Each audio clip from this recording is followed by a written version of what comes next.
بسم اللہ الرحمن الرحیم الحمد للہ وحدہ لا شریک لہ والصلاة والسلام علی من لا نبی بعد اما بعد فاعوذ باللہ من الشیطان الرجیم بسم اللہ الرحمن الرحیم وما خلقت الجن والانس الا لیعبدون اللہم صلی علی محمد وعلی آل محمد کما صلیت علی ابراہیم وعلی آل ابراہیم انک حمید مجید اللہم بارک علی محمد وعلی آل محمد کما بارکت علی ابراہیم وعلی آل ابراہیم انک حمید مجید۔ اللہ رب العزت نے کرم یہ کیا کہ ہمیں اسلام اور ایمان کی دولت عطا فرمائی۔ حضور اکرم صلی اللہ علیہ وسلم کے واسطہ سے دین اور دین کے احکام ہمیں عطا فرمائے۔ اس وقت ذی الحج کا مہینہ شروع ہو رہا ہے اور عجیب بات یہ ہے کہ اسلامی سال کا پہلا ماہ محرم ہے اور آخری ماہ ذی الحج ہے۔ بعض اعمال ایسے ہیں جو محرم کے ساتھ خاص ہیں اور بعض اعمال ایسے ہیں جو ماہ ذی الحج کے ساتھ خاص ہیں۔ پہلی بات تو یہ، جب کسی بھی ماہ کا چاند نظر آئے اس وقت مسنون دعا یہ ہے کہ انسان چاند اگر دیکھے تو یہ دعا مانگے، اللہم اہلہ علینا بالیمن والایمان والسلامت والاسلام ربی و ربک اللہ۔ حضور اکرم صلی اللہ علیہ وسلم نے تعلیم دی ہے کہ یہ دعا مانگے کہ یا اللہ اس چاند کو ہمارے اوپر آپ اس طرح نکال دے کہ برکت بھی ہو، ایمان بھی ہو، سلامتی بھی ہو، اسلام بھی ہو۔ اور چاند کو خطاب کیا گیا ربی و ربک اللہ، میرا رب بھی اللہ ہے اور اے چاند تیرا رب بھی اللہ ہے۔ یہ دعا تو ہر ماہ جب بھی چاند دیکھے تو مانگنی چاہیے۔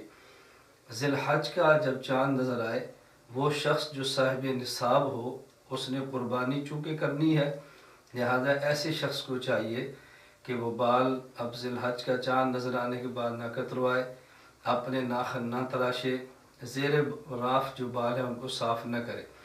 ہاں اگر کسی شخص کے 40 دن اس طرح گزر چکے ہوں جو اس نے زیر ناف بال بھی صاف نہیں کیے اور ناخن بھی نہیں تراشے، تو ایسے آدمی کے لیے بالوں کا لینا اور ناخن کا تراشنا اس کی گنجائش موجود ہے اور ایسے کرنا چاہیے۔ ورنہ جو شخص صاحب نصاب ہو اس نے قربانی کرنی ہے تو ذی الحج کا چاند نظر آنے کے بعد وہ بال بھی نہ لے اور ناخن بھی نہ تراشے۔ قربانی کا نصاب کیا ہے؟ ہمارے ہاں جو پاکستان میں روپیہ اور سکہ رائج ہے اس کے حساب سے اگر اس سال کوئی شخص 35,000 روپے کا مالک ہو اور وہ 35,000 روپیہ اس کی ضروریات اصلیہ سے زائد ہو اور اس کے ذمہ قرض بھی نہ ہو، ایسے شخص کے لیے قربانی کرنا واجب ہے۔ اگر کسی شخص کے پاس پیسے ہیں، وہ شادی شدہ ہے، شوہر ہے، تو اس کا الگ نصاب ہے۔ اگر خاتون شادی شدہ ہے تو مستقل اس کا نصاب ہے۔ ایسا ہرگز نہیں کہ شوہر کی ایک ہی قربانی خامد اور بیوی دونوں کی طرف سے ہو، بلکہ اگر دونوں صاحب نصاب ہیں تو دونوں کو الگ الگ قربانی کرنی چاہیے۔ اسی طرح اگر بچی یا بچہ وہ بالغ ہے اور صاحب نصاب ہے، اس کو مستقل الگ قربانی دینی چاہیے۔ یہ تو قربانی کے متعلقہ چیزیں ہیں۔ اگر اللہ توفیق عطا فرمائے تو حضور اکرم صلی اللہ علیہ وسلم کی ذات کی طرف سے بھی قربانی دینی چاہیے۔ اگر اللہ توفیق عطا فرمائے اپنے والدین جو دنیا سے جا چکے ہیں، والدہ اور والد، ان کی طرف سے بھی کوئی شخص قربانی کر سکتا ہے تو ضرور کرے۔ قربانی کا مسئلہ تو ایک مستقل مسئلہ ہے، اس کے لیے تفصیلی مسائل کے لیے آپ فضائل و مسائل قربانی ایک میرا مختصر سا کتابچہ موجود ہے، چاہیں تو اس کو منگوا کر پڑھیں یا اس کو hanafmedia.com ہماری ویب سائٹ پہ موجود ہے، وہاں سے ڈاؤن لوڈ کر لیں۔ اسی طرح حناف میڈیا سروسز فیس بک پہ ہمارا پیج ہے، چاہیں تو وہاں سے آپ لوگ اس کو ڈاؤن لوڈ کریں اور مطالعہ فرمائیں، اس میں تفصیلاً احکام اور فضائل اس کے موجود ہیں۔ باقی ذی الحج کا ماہ، اس میں خاص بعض اعمال ایسے ہیں جو باقی مہینوں میں نہیں۔ مثلاً ذی الحج کے پہلے 9 روزے یہ رکھنا ثابت ہے، احادیث میں اس کے فضائل موجود ہیں۔ خصوصاً 9 ذی الحج کی فضیلت تو بڑی مبارک ہے کہ 2 سال تک کے اللہ رب العزت جو صغیر گناہ ہے اپنے کرم سے اس کو معاف فرما دیتے ہیں۔ تو ہم اس میں پہلے 9 روزوں کا اہتمام بھی کرنا چاہیے، جو شخص روزے رکھ سکے اس کو رکھنے چاہیے۔ اور 10 ذی الحج، 9 ذی الحج سے لے کر 13 ذی الحج تک، یہ 5 ایام تشریق ہے۔